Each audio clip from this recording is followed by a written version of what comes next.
बची खुची जमीन को भी मिट्टी में मिलाने का समय आ गया है। Any attempt to stop, reduce or divert the flow of water would be responded to with full force and might. দক্ষিণ এশিয়ায় প্রতিবেশী দুটি দেশ ভারত ও পাকিস্তান পৃথক রাষ্ট্র হিসেবে আত্মপ্রকাশের পর থেকেই দেশ দুটির মধ্যে বৈরিতা দৃশ্যমান। বহির্বিশ্বের কাছে চিরশত্রুর তকমা পেয়েছে তারা। সীমান্তে নিয়মিত সংঘাত ও একাধিকবার বড় ধরনের যুদ্ধে জড়িয়েছে দেশ দুটি। কাশ্মীর ইস্যু এই সংঘাতের প্রধান কারণ। সম্প্রতি জম্মু কাশ্মীরের একটি পর্যটন স্থলে নিরপরাধ মানুষের উপর ঘটা সন্ত্রাসী হামলাকে কেন্দ্র করে আবারও মুখোমুখি ভারত ও পাকিস্তান। ভারতের পানি চুক্তি স্থগিতের প্রতিক্রিয়ায় রীতিমতো যুদ্ধের হুমকি দিয়েছে পাকিস্তান। পাকিস্তানের প্রধানমন্ত্রীর কার্যালয় থেকে প্রকাশিত এক বিবৃতিতে হুঁশিয়ারি দিয়ে বলা হয়েছে, সিন্ধুর পানি বন্ধ বা অন্যদিকে প্রবাহিত করার যে কোনো উদ্যোগকে যুদ্ধের উস্কানি হিসেবে বিবেচনা করা হবে। এমন কিছু করা হলে জাতীয় ক্ষমতার পূর্ণ শক্তি দিয়ে এর প্রতিক্রিয়া জানাবে পাকিস্তান।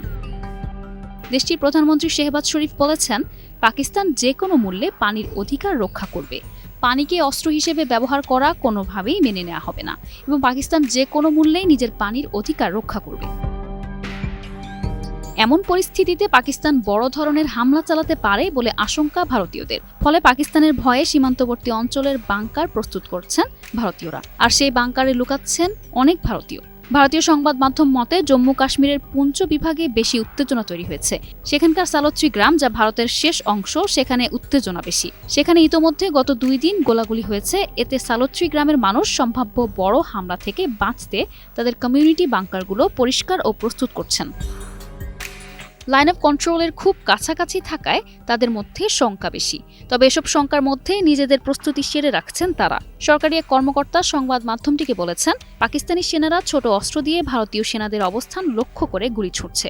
এর জবাবে ভারতীয় সেনাবাহিনীও কঠোর জবাব দিয়েছে, তবে এখন পর্যন্ত কোনো হতাহতের ঘটনা ঘটেনি। সালোত্রির বাসিন্দারা জানিয়েছেন, ভারত সরকার এসব বাংকার বানিয়ে দিয়েছে, যেগুলো অনেক শক্তপোক্ত। এছাড়া এগুলো গোলাবর্ষণের সময়ও নিরাপত্তা দিবে। বাংকারগুলো তৈরি করা হয়েছে মাটির 10 ফুট নিচে।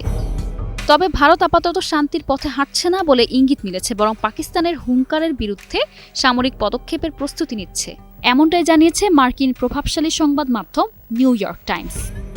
News desk, 21 television.